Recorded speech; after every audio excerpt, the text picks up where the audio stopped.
नमस्कार दोस्तों, कैसे हैं आप लोग। उम्मीद है सभी लोग बहुत अच्छे होंगे और आप लोगों की तैयारी भी बहुत बेहतर तरीके से चल रही होगी। दोस्तों, जैसा कि आपको पता है कि हम लोगों ने ज्योग्राफी और पॉलिटी की क्वेश्चन श्रृंखलाएँ स्टार्ट की हैं चैप्टर वाइज, और इसी क्रम में आज हम लोग देखने जा रहे हैं पॉलिटिकल साइंस के नीति निर्देशक तत्वों से रिलेटेड जितने भी प्रश्न बन सकते हैं या जो प्रश्न आए हुए हैं एग्ज़ाम में, उनके प्रश्नों को सॉल्व करेंगे। डिटेल वीडियो तो आप लोगों ने देखा ही है दोस्तों। अब आइए प्रश्नों को सॉल्व करते हैं और जानते हैं, अपना मूल्यांकन करते हैं और समझते हैं कि मेंस की परीक्षाओं में या प्री की परीक्षाओं में किस तरह से प्रश्न आपके आते हैं। आईएएस की परीक्षा हो, चाहे वो पीसीएस की परीक्षा हो, डीपीएसपी के प्रश्न किस तरह से प्रश्न बनते हैं। तो आइए दोस्तों, समय नहीं गंवाते हुए सीधे टॉपिक पे आते हैं। ये 30 प्रश्नों की श्रृंखला आपकी है और जिसमें से पहला प्रश्न आप लोगों के सम्मुख आ चुका है। प्रश्न है, राज्य के नीति निर्देशक सिद्धांतों को भारतीय संविधान में शामिल किए जाने का उद्देश्य है। मतलब डीपीएसपी को भारतीय संविधान में शामिल किए जाने का मकसद क्या है, लक्ष्य क्या है, उद्देश्य क्या है, ये प्रश्न आपका है। ऑप्शंस के आधार पर देखिए, ऑप्शन कह रहा है राजनैतिक प्रजातंत्र को स्थापित करना, दूसरा कह रहा है सामाजिक प्रजातंत्र को स्थापित करना, तीसरा कह रहा है गांधीवादी प्रजातंत्र को स्थापित करना और चौथा कह रहा है सामाजिक और आर्थिक प्रजातंत्र को स्थापित करना। तो क्या मकसद है, जो कि सबसे सटीक जवाब क्या आपका हो सकता है। तो राजनीतिक प्रजातंत्र को स्थापित करना, क्या यह डीपीएसपी का मकसद है। सामाजिक प्रजातंत्र को स्थापित करना, क्या यह मकसद है। गांधीवादी प्रजातंत्र को स्थापित करना, क्या यह मकसद है, या सामाजिक और आर्थिक प्रजातंत्र को स्थापित करना यह मकसद है। तो आपका ऑप्शन डी इस करेक्ट आंसर होगा। यहाँ पे इसका मूल मकसद जो है सामाजिक और आर्थिक जो है एक तरह से कहिए न्याय यानी कि प्रजातंत्र को स्थापित करना ही मकसद इसका रहा है। ठीक है, नेक्स्ट क्वेश्चन है दोस्तों, निम्नलिखित में से कौन एक राज्य के नीति निर्देशक सिद्धांतों का उद्देश्य नहीं है, क्या लक्ष्य नहीं है। देखिए, एक कल्याणकारी राज्य की स्थापना करना, क्या ये लक्ष्य है, बिल्कुल है ये कल्याणकारी राज्य की स्थापना करना। दूसरा कह रहा है सामाजिक आर्थिक न्याय को सुनिश्चित करना, यह भी लक्ष्य है। तीसरा कह रहा है एक धार्मिक राज्य की स्थापना करना। चौथा कह रहा है एक धर्मनिरपेक्ष राज्य की स्थापना करना। तो देखिए, निश्चित तौर से धर्मनिरपेक्ष राज्य की स्थापना करना भी इसका मकसद है, लेकिन एक धार्मिक राज्य की स्थापना करना डीपीएसपी का मकसद नहीं है। तो ये आपका बिल्कुल हो जाएगा यहाँ पर, ये सही नहीं ऑप्शन है, बाकी सभी सही ऑप्शंस हैं। सभी कुछ लक्ष्य है डीपीएसपी का, सिर्फ एक धार्मिक राज्य की स्थापना करना ही लक्ष्य नहीं है। नेक्स्ट क्वेश्चन की तरफ चलते हैं दोस्तों। कल्याणकारी राज्य की संकल्पना का समावेश भारत के संविधान में है, किस जगह पर है कल्याणकारी राज्य की संकल्पना का समावेश। ऑप्शंस के आधार पर देखिए, राज्य के निर्देशक तत्वों में, दूसरा कह रहा है चौथी अनुसूची में, तीसरा कह रहा है मौलिक अधिकार में, चौथा कह रहा है प्रस्तावना में। कहाँ पर है कल्याणकारी राज्य की संकल्पना का समावेश भारतीय संविधान में, कहाँ पर है। देखिए, कल्याणकारी राज्य जानते हैं आप कि ये राज्य जो कल्याणकारी राज्य की अवधारणा दी गई है, ये केंद्र सरकार जो आपकी है उसको एक निर्देश जारी, वो कोई भी नियम कानून बनाएगी तो डीपीएसपी से ही वो उसको मार्गदर्शन मिलता है। ठीक है, तो उसका मकसद तो क्या है, जो कि एक अच्छे राष्ट्र का निर्माण कैसे किया जा सके, या कहिए जनता को कैसे सारी चीज़ें आसानी से उपलब्ध कराई जा सके, या अच्छी चीज़ें उपलब्ध कैसे कराई जा सकें। और डीपीएसपी को लागू नहीं किया गया था, शुरुआती दौर से ही लागू नहीं किया गया, मतलब बाध्यकारी नहीं किया गया था, मेरा सेंस ये है, जिसका मकसद यही रहा है क्योंकि भारत के उस समय जो भारत की स्थिति थी, जब आज़ाद हुआ भारत हमारा, तो आर्थिक समृद्धि और बहुत सारी चीज़ें बहुत पीछे थी, जिसके लिए अगर डीपीएसपी को उस समय बाध्यकारी कर दिया गया होता तो सारी चीज़ें उपलब्ध नहीं कराई जा सकती थी। तो इस कारण से उसे लागू नहीं किया गया। समय के साथ धीरे धीरे सरकार जैसे जैसे उसकी व्यवस्थाएं होती जा रही हैं, समृद्धि आती जा रही है, ये नीति निर्देशक तत्वों को लागू कर दिया जा रहा है, ये बात थी। चलिए बात करते हैं आगे प्रश्न के आधार पर। तो कह रहा है चौथी अनुसूची, तो चौथी अनुसूची में आप बात करेंगे, यहाँ पर अनुसूची चौथी में तो बिल्कुल नहीं है। ठीक है, यहाँ बात चौथी अनुसूची की बात कर रहा है, ना कि अध्याय 4 की बात कर रहा है। ठीक है, भाग 4 की बात नहीं कर रहा है, ये बात अनुसूची 4 की बात कर रहा है, जिसमें कि नीति कल्याणकारी राज्य की संकल्पना का उद्देश्य नहीं दिया हुआ है। ठीक है, कह रहा है मौलिक अधिकार में भी नहीं है आपका है, प्रस्तावना इसमें भी नहीं है, ये ऑप्शन ए करेक्ट हो जाएगा। राज्य के नीतिगत तत्वों में इसका समावेश किया गया है। मौलिक अधिकार आप जानते हैं, प्रस्तावना भी आप जानते हैं, और चौथी अनुसूची में भी आपको समझ है कि चौथी अनुसूची में,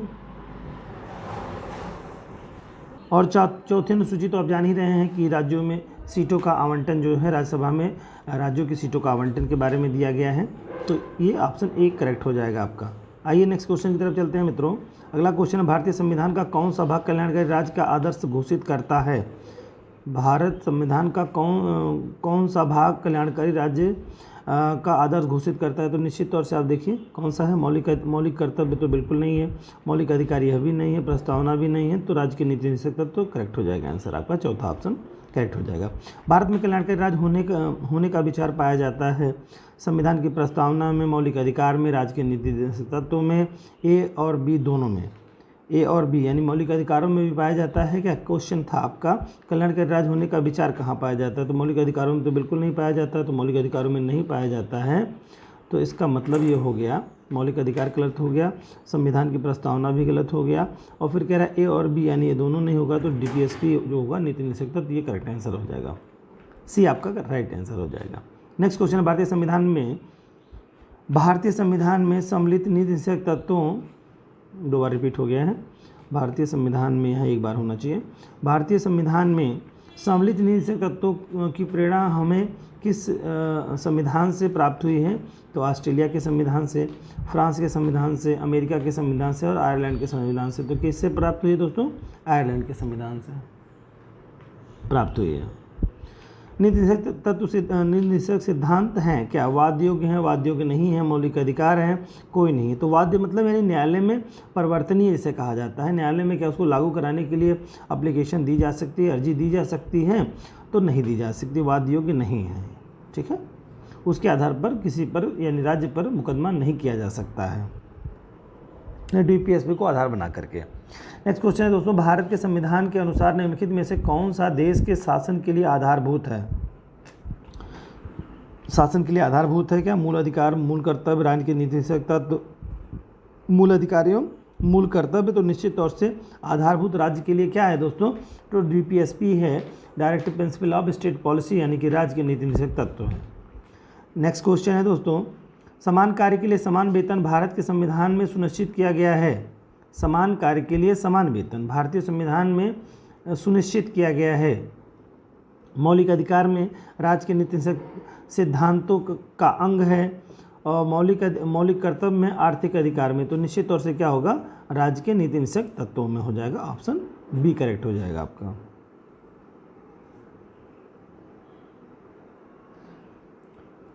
नेक्स्ट क्वेश्चन है आपका,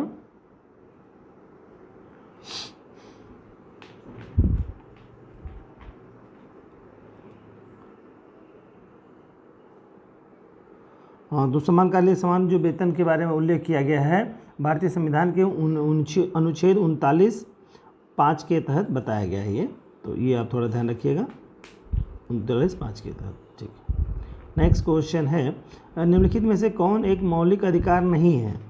कौन सा नहीं है? उत्पीड़न के खिलाफ अधिकार, ये मौलिक अधिकार है क्या? उत्पीड़न के खिलाफ। दूसरा कह रहा है समान काम के लिए समान वेतन, अधिकार नहीं है, तो ये तो है। कानून के समक्ष बराबरी, कानून के समक्ष बराबरी की बात कह रहा है। और धर्म पालन की स्वतंत्रता का अधिकार, तो धर्म पालन की स्वतंत्रता का अधिकार तो ये आपका फंडामेंटल राइट हो जाएगा।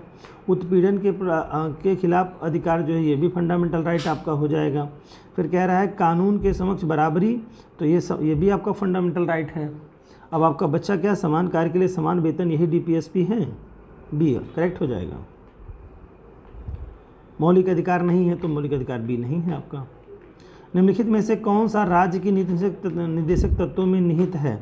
अपराधों के लिए दोष सिद्धि के संबंध में संरक्षण राज्य के निर्देशक तत्वों में निहित है। क्या निहित है? अपराधों के लिए दोष सिद्धि के संबंध में संरक्षण, नहीं, ये नहीं है। ब्रांड और दह, ब्रांड नहीं प्राण होगा बेटा, यहाँ पे प्राण एवं दैहिक स्वतंत्रता, प्राण और दैहिक स्वतंत्रता का संरक्षण, ये भी फंडामेंटल राइट आपका है। अल्पसंख्यक वर्गों के हितों की संरक्षण है, ये आपका फंडामेंटल राइट आपका है। पुरुष और स्त्रियों को दोनों को समान कार्य के लिए समान वेतन, यही है आपका डीपीएसपी, ठीक है, नीति निषेध तत्व। तो क्वेश्चन था आपका क्या कि निम्नलिखित में कौन सा राज्य के नीति निषेध तत्वों में निहित है, तो आपका 4 ऑप्शन हो जाएगा करेक्ट। 12 नंबर आपका है, भारत में निम्नलिखित में से किसके अंतर्गत पंचायती राज प्रणाली की व्यवस्था की गई। पंचायती राज प्रणाली की व्यवस्था किसके तहत की गई, तो मौलिक अधिकार, मौलिक कर्तव्य, राज्य के नीति निर्देशक सिद्धांत और कह रहा है चुनाव आयोग। तो निश्चित तौर से डीपीएसपी के तहत की गई, यानी कि राज्य के नीति निर्देशक सिद्धांतों के अंतर्गत किया गया है। ठीक है, नेक्स्ट क्वेश्चन है, निम्नलिखित अनुच्छेदों में से कौन एक राज्य सरकार को ग्राम पंचायतों को संगठित करने के लिए निर्देशित करता है। ग्राम पंचायतों को निर्देशित करने के लिए निर्देशित करता है, तो अनुच्छेद 40 जो है आपका है, अनुच्छेद 40 जो है वो आपको ग्राम पंचायतों को निर्देशित करता है के लिए कहता है। अगला क्वेश्चन दोस्तों, भारत के संविधान के अंतर्गत ग्राम पंचायतों का गठन एक मूलभूत अधिकार है, एक मूल कर्तव्य है, नीति निषेध सिद्धांत है, उपरोक्त में से कोई नहीं है। तो निश्चित तौर से पिछले क्वेश्चन से रिलेशन इसका बनता है, क्वेश्चन का सी ऑप्शन करेक्ट हो जाएगा, नीति निषेध सिद्धांत। नेक्स्ट क्वेश्चन है, निम्नलिखित में से निम्न दो कथन दिए गए हैं, या नीचे 2 कथन दिए गए हैं। एक तो कथन ए, तो दूसरे को कारण आर कहा गया, मतलब कथन कारण के रूप में क्वेश्चन आपका दिया गया है, ये कहने का सेंस यहाँ पे है। क्वेश्चन है, कथन में मनरेगा दर हर परिवार के कम से कम एक सदस्य को वर्ष में 100 दिन का रोजगार दिलाने का प्रावधान करता है, तो कथन ए सही हो जाएगा आपका। रोजगार का अधिकार संविधान के भाग 3 में प्राविधिक है, भाग 3 में प्राविधिक है, रोजगार का अधिकार नहीं। रोजगार का अधिकार तो बिल्कुल फंडामेंटल राइट में आपका नहीं है, बिल्कुल डीपीएसपी के अंतर्गत है, तो कथन एक सही हो जाएगा, कारण आर गलत हो जाएगा आपका। तो यहाँ पर ऑप्शन जो भी दिया होगा सी में कह रहा है सही है, परंतु आर गलत है, सी ऑप्शन करेक्ट हो जाएगा। नेक्स्ट है आपका, राज्य के नीति निषेध सिद्धांतों के निम्नलिखित अनुच्छेदों में से कौन सा अंतर्राष्ट्रीय शांति और सुरक्षा के संवर्धन से संबंधित है। तो निश्चित तौर से ये डीपीएसपी का लास्ट अनुच्छेद यानी कि 51 ही रिलेशन बनाता है, किससे संबंध बनाता है, अंतर्राष्ट्रीय शांति और सुरक्षा से संबंध अनुच्छेद 51 बनाता है। अगला है, भारत के संविधान में अंतर्राष्ट्रीय शांति और सुरक्षा की अभिवृद्धि का कहाँ उल्लेख है, किस जगह उल्लेख है। तो निश्चित तौर से आप देखिए डीपीएसपी में इसका उल्लेख किया गया है, राज्य के नीति से सिद्धांतों में इसका उल्लेख किया गया है। ठीक है, इस तरह से प्रश्नों को आप पढ़िएगा, बार बार इसके ऑप्शंस को पढ़ने की कोई ज़रूरत है नहीं, आप इसको पॉज करके देख लिया करिए, फिर उसके बाद में आप प्रश्नों को अपना मूल्यांकन यदि आप करना चाहते हैं तो निश्चित तौर से इसी विधि से आप करें। नेक्स्ट क्वेश्चन है मित्रों, संविधान के किस अनुच्छेद के द्वारा उपयोग के प्रबंधन में कर्मकार की उपयोग नहीं होना चाहिए दोस्तों, उद्यम होना चाहिए, यहाँ पर उद्यम, उद्योग ही है, बात वही है, उद्योग के प्रबंधन में कर्मकार की भागीदारी का प्रावधान किया गया है। किस अनुच्छेद के द्वारा कर्मकारों के अनुच्छेद के द्वारा प्रबंधन में कर्मकारों की भागीदारी का प्रावधान किया गया है। तो देखिए अनुच्छेद 43, 43A और 45 और 47, तो निश्चित तौर से आप जान लीजिए, अगर आर्टिकल्स आपने पढ़े होंगे तो आपको बहुत अच्छी तरीके से समझ में आ गया होगा कि अनुच्छेद 43A में इस चीज़ का प्रावधान किया गया है। 43A, दोनों ऑप्शन में 43 भी है और 43A भी है, तो 43A आप करेंगे करेक्ट आंसर। निम्नलिखित में से कौन संविधान के 42वें संविधान संशोधन द्वारा नीति निषेध तत्व में नहीं जोड़ा गया। ठीक है, कौन नहीं जोड़ा गया है 42वें संविधान संशोधन के द्वारा, ये आपको जवाब देना है दोस्तों। पहला कह रहा है सोशल को बच्चों का वयस्क सुरक्षा, शोषण होना चाहिए दोस्तों, यहाँ पे शोषण, ठीक है, शोषण को बच्चों एवं वयस्कों की सुरक्षा, यहाँ पर होना चाहिए दोस्तों पूरा सेंटेंस शोषण के विरुद्ध, ऐसे होना चाहिए, शोषण के विरुद्ध बच्चों एवं वयस्कों की सुरक्षा। क्वेश्चन था ये आपका, फिर से देख लीजिए एक बार। कौन है 42वें संविधान संशोधन द्वारा नीति निषेध तत्व में नहीं जोड़ा गया है। तो पहला है शोषण के विरुद्ध बच्चों एवं वयस्कों की सुरक्षा, वयस्कों से बच्चों की सुरक्षा, इस तरह से होगा। वयस्क एवं बच्चों के दोनों के मतलब शोषण के बारे में कह रहा है। दूसरा कह रहा है समान न्याय और निःशुल्क कानूनी सलाह, तो ये तो है। समान आचार संहिता, यह भी आपका है। उद्योग के प्रबंधन में श्रमिकों की भागीदारी भी है, तो इसमें आपका क्या कह रहा है, 42वें संविधान संशोधन के द्वारा जो है नीति निषेध तत्वों में नहीं जोड़ा गया। तो कौन सा नहीं जोड़ा गया है इसमें? जो के विरुद्ध वयस्कों की सुरक्षा, बच्चों एवं वयस्कों की सुरक्षा, ये जोड़ा गया था आपका। समान न्याय एवं निःशुल्क कानूनी सलाह, यह भी जोड़ा गया। समान आचार संहिता जो थी ये नहीं जोड़ी गई थी, ये पहले मूल संविधान में पहले से विद्यमान थी। ठीक है, तो ऑप्शन आपका करेक्ट हो जाएगा सी। अगला है संविधान निम्न में से किसके शोषण के विरुद्ध अधिकार स्वीकृत करता है? किसके शोषण के विरुद्ध अधिकार स्वीकृत करता है? बच्चों के, स्त्रियों के, जनजातियों के, दलितों के। संविधान में किसके शोषण के विरुद्ध अधिकार स्वीकार करता है? ठीक है, किसके अधिकार स्वीकृत करता है? तो क्वेश्चन आपका होना संविधान निम्न में से किसके शोषण के विरुद्ध अधिकार स्वीकृत करता है? तो निश्चित तौर से आप देखेंगे तो आपका इसमें क्वेश्चन जो होना चाहिए वो इस रूप में होना चाहिए यहाँ पे, जैसे बच्चों को, तो बच्चों को भी तो भाई शोषण के विरुद्ध अधिकार प्राप्त किया गया है। तो क्वेश्चन ये था, क्या था, शोषण के विरुद्ध अधिकार स्वीकृत करता है, मतलब शोषण के विरुद्ध अधिकार देता है तो बच्चों को देता ही है। ठीक है, और भेदभाव भी नहीं कर सकते आप, तो इसमें से दलितों और किसी के भाषा, लिंग और जाति के आधार पर किसी के साथ भेदभाव नहीं किया जा सकता है, तो विरुद्ध स्वीकार करता है। तो मुझे लगता है नहीं होना चाहिए यहाँ पे प्रश्न में कि कौन नहीं करता है। तो हाँ मित्रों, तो ये प्रश्न जो आपका है वो इसमें कूट के आधार पे आपको जवाब देना है, तो फिर आपका आंसर बन जाएगा। कह रहा है क्या, किसको किसको मिला है? तो बच्चों को दिया गया, बिल्कुल है आपका। ठीक है, शोषण के विरुद्ध अधिकार जो दिया गया है वो बिल्कुल आपको है, बच्चों को अधिकार दिया गया है। स्त्रियों को भी है कि किसी को भी लिंग, जाति, धर्म के आधार पर किसी के साथ भेदभाव नहीं किया जाएगा, तो यह भी है। और दलितों को भी है। जनजातियों को नहीं दिया गया है, विरुद्ध अधिकार नहीं दिया गया है दोस्तों। ये मुझे लगता है ये ऑप्शन बिल्कुल ये नहीं होगा। तो इस कूट में जो है 1, 2, 4 जहाँ दिया होगा वो आपका सही हो जाएगा। तो कूट में देखते हैं 1, 2, 4 का कोई ऑप्शन है नहीं आपके पास, ऑप्शन है 1, 2 का ऑप्शन है। ठीक है, 1, 2 तो बिल्कुल हो जाएगा आपका, और 1, 2 है, 1, 3 है, ये भी नहीं हो सकता है आपका। 1, 2, 3 कह रहा है आपको। ठीक है, तो ये नहीं हो सकता आपका। और फिर 2, 4, 6 निश्चित तौर से इसमें जो आपका ऑप्शन बनेगा तो यहाँ पर ये ऑप्शन 2 को ही होगा, क्योंकि यहाँ पर जो ऑप्शन बनेगा वो निश्चित तौर से पहला और दूसरा ही बन जाएगा। तो यहाँ पर जो कूट के आधार पर देखेंगे तो पहला दूसरा ऑप्शन का जो आंसर बनेगा वो सही हो जाएगा आपका। यहाँ पर ऑप्शन ए करेक्ट हो जाएगा। नेक्स्ट क्वेश्चन की तरफ चलते हैं मित्रों। निम्नलिखित में से कौन एक राज्य के नीति निषेध तत्व नहीं है? राज्य के नीति निषेध तत्व नहीं है, कौन नहीं है?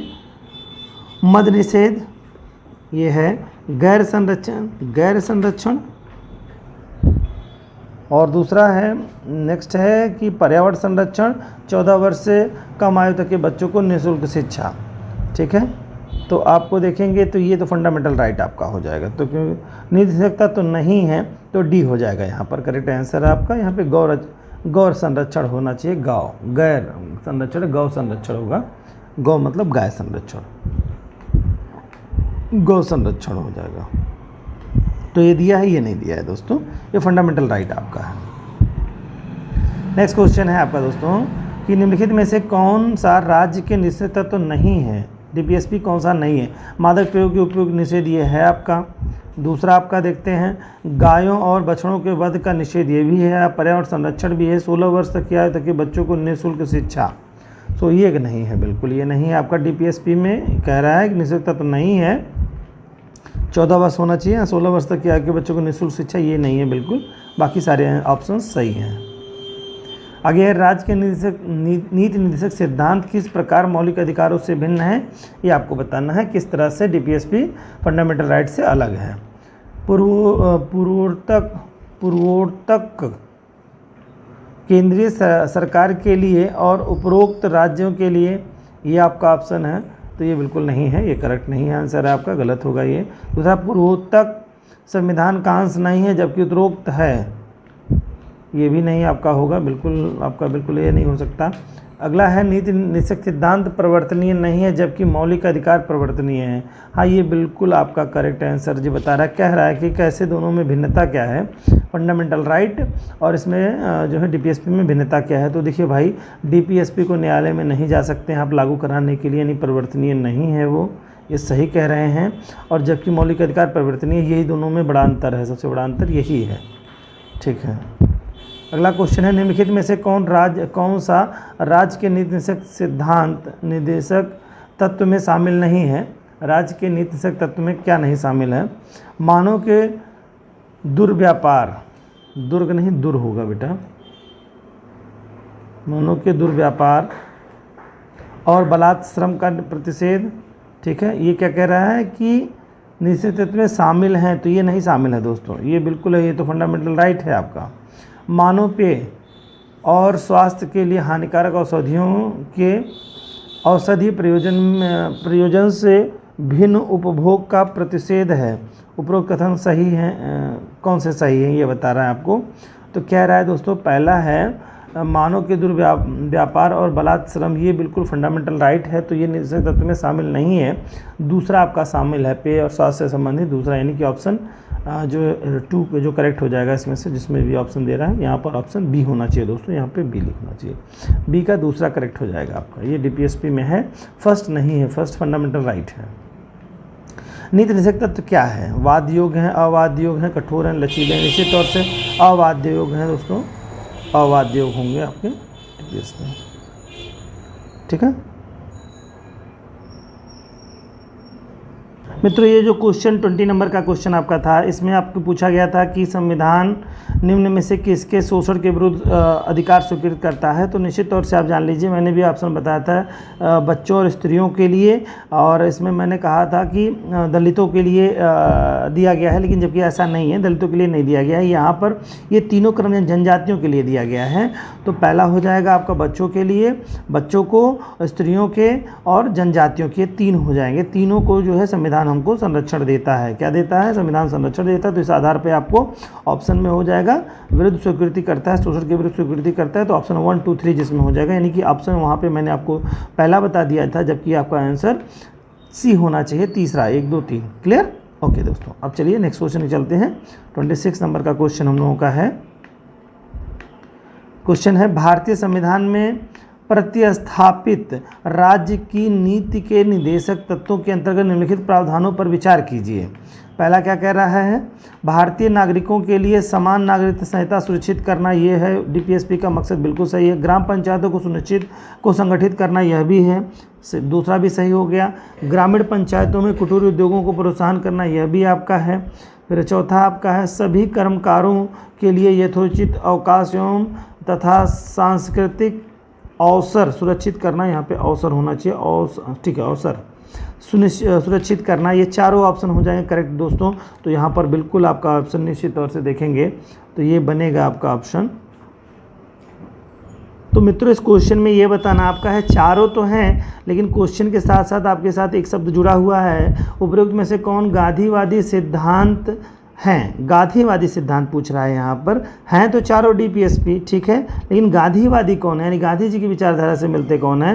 तो देखिए, सब जो इसमें हैं वो 2 कुटीर उद्योग के बारे में आप जानते हैं, गांधी जी सबसे ज़्यादा प्रोत्साहन करते थे, ये भी है। और ग्राम पंचायतों के बारे में भी, उनके गठन के लिए उनका डीपीएसपी में जो सुझाव था वो ये विचार था गांधी जी का। तो ये बिल्कुल दूसरा और तीसरा ऑप्शन ही होगा, बाकी और डीपीएसपी हैं लेकिन गांधी जी के सिद्धांतों से मेल नहीं खाते हैं। तो ऑप्शन आपका जो भी होगा दूसरे तीसरे का वो करेक्ट हो जाएगा, बी ऑप्शन आपके पास है, यही आंसर आपका हो जाएगा। नेक्स्ट क्वेश्चन 27 नंबर है, निम्न में से कौन एक राज्य के नीति निषेध सिद्धांतों में सम्मिलित हैं? कौन सम्मिलित हैं? राज्य देश, ऑप्शन देखिए, राज्य देश के पर्यावरण के संरक्षण तथा संवर्धन का प्रयास करेगा, ये सिद्धांत सम्मिलित है, बिल्कुल सही है। राज्य किसी व्यक्ति को कानून के समक्ष समानता से मना नहीं करेगा, ये तो डीपीएसपी नहीं है। राज्य किसी व्यक्ति को उसके धर्म, कुल, जाति, लिंग, जन्म स्थान के आधार पर भेद नहीं करेगा, ये भी फंडामेंटल राइट है। अस्पृश्यता का प्रावर्तन, ये भी फंडामेंटल राइट है। तो बिल्कुल आपका क्या कह रहा है कि सिद्धांत सम्मिलित हैं, तो देश के पर्यावरण संरक्षण संवर्धन के लिए ऑप्शन ए करेक्ट हो जाएगा यहाँ पे आपको। ठीक है, नेक्स्ट क्वेश्चन चलते हैं दोस्तों। राज्य के नीति निर्देशक सिद्धांतों में निम्न में से किसके बारे में संविधान शांत है? किसके बारे में संविधान शांत है? प्रौढ़ शिक्षा के बारे में, कर्मकारों के निर्वाह मजदूरी के बारे में, गरीबों को निःशुल्क विधिक सहायता, और चौथा है आपका बालकों की प्रारंभिक शिक्षा जब तक कि वह 6 वर्ष तक की आयु न प्राप्त कर सके। तो क्या कह रहा है इसमें, किसके बारे में शांत है, किसके बारे में नहीं कहता है? तो इसमें आपका कर्मकारों के निर्वाह मजदूरी के लिए तो बिल्कुल न्यूनतम मजदूरी की बात कहता है। गरीबों को निःशुल्क विधिक सहायता इसकी बात भी कहता है, लेबर कोर्ट में आपको निःशुल्क सहायता मिलती है। और बालकों की प्रारंभिक शिक्षा जब तक कि 6 वर्ष ये भी आपको है, जिसके तहत जो आंगनवाड़ी केंद्र वगैरह स्थापित किए गए हैं आपने देखे होंगे, तो ये भी है आपका। और इसके अलावा अगर आप देखेंगे तो प्रौढ़ शिक्षा के बारे में नहीं कहता है, तो ऑप्शन आपका ए करेक्ट हो जाएगा। नेक्स्ट क्वेश्चन हो जाएगा आपका 29 नंबर का, राज्य के नीति निर्देशक सिद्धांत एक ऐसा चेक है जो बैंक की सुविधा के अनुसार अदा किया जाता है। किसने कहा? बी आर अम्बेडकर, के एम मुंशी, राजेंद्र प्रसाद, के टी शाह। तो इसमें शाह साहब ने कहा है इसको, ऐसा है कि जो कि सुविधा अनुसार किया जाता है, के टी शाह साहब का। नेक्स्ट क्वेश्चन है, नेक्स्ट एंड लास्ट क्वेश्चन आपका है दोस्तों। क्वेश्चन है आपका, भारत के संविधान के संदर्भ में निम्नलिखित कथनों पर विचार कीजिए। नंबर 1 कह रहा है मूल अधिकार, नंबर 2 मूल कर्तव्य, और तीसरा कह रहा है राज्य के नीतिगत तत्व। आगे क्वेश्चन है, भारत सरकार द्वारा आरंभ किए गए राष्ट्रीय सामाजिक सहायता कार्यक्रम में भारत के संविधान के उपयुक्त उपबंधों में से कौन सा पूरे करते हैं? क्या कह रहा है? राष्ट्रीय सामाजिक सहायता कार्यक्रम में भारत के संविधान में उपयुक्त उपबंध, बंधुओं होना चाहिए, बंधुओं नहीं है, उपबंधों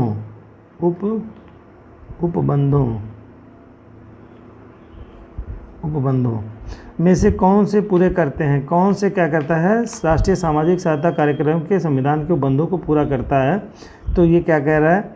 डीपीएसपी होगा यहाँ पे दोस्तों, डीपीएसपी हो जाएगा, और यही है इसके संविधान होंगे। तो पहला ऑप्शन आपका, इसमें तीसरा जो है जो करेक्ट हो जाएगा, नहीं बी ऑप्शन सही हो जाएगा। ठीक है, तो मुझे लगता है इसी के साथ साथ ये आपका 30 प्रश्नों की श्रृंखला समाप्त हो गई। तो दोस्तों ये क्वेश्चन आपके थे जो कि क्वेश्चंस एग्जाम में आ सकते हैं, डीपीएसपी से रिलेटेड आपका, यानी राज्य के नीति निर्देशक तत्वों से संबंधित आपके प्रश्न बहुत ही आसानी से एग्जाम में आपको आ सकते हैं। तो दोस्तों आप लोग इसको करिए और अपने आप में एक अच्छी पकड़ आपकी डीपीएसपी पे बन गई होगी, और इसको रिवीजन करते रहिएगा। बाकी जो शेष प्रश्न हैं आप इसको चाहें तो कमेंट बॉक्स में आप किसी प्रश्न में डाउट हो तो आप उनको भेज सकते हैं, कोशिश करेंगे, अगर कोई त्रुटि हुई होगी तो उसको सुधार करेंगे। वैसे 100% प्रश्नों के सही व्याख्या आपको की गई है, और आपको ये व्याख्या ध्यान में रखना है, और एग्ज़ाम के पॉइंट ऑफ व्यू से काफ़ी कुछ सहयोग करेगा आपका। ठीक है दोस्तों, मिलते हैं नेक्स्ट सीरीज़ में नेक्स्ट टॉपिक के साथ। तब तक के लिए जय हिंद, अपना खूब ख्याल रखिए।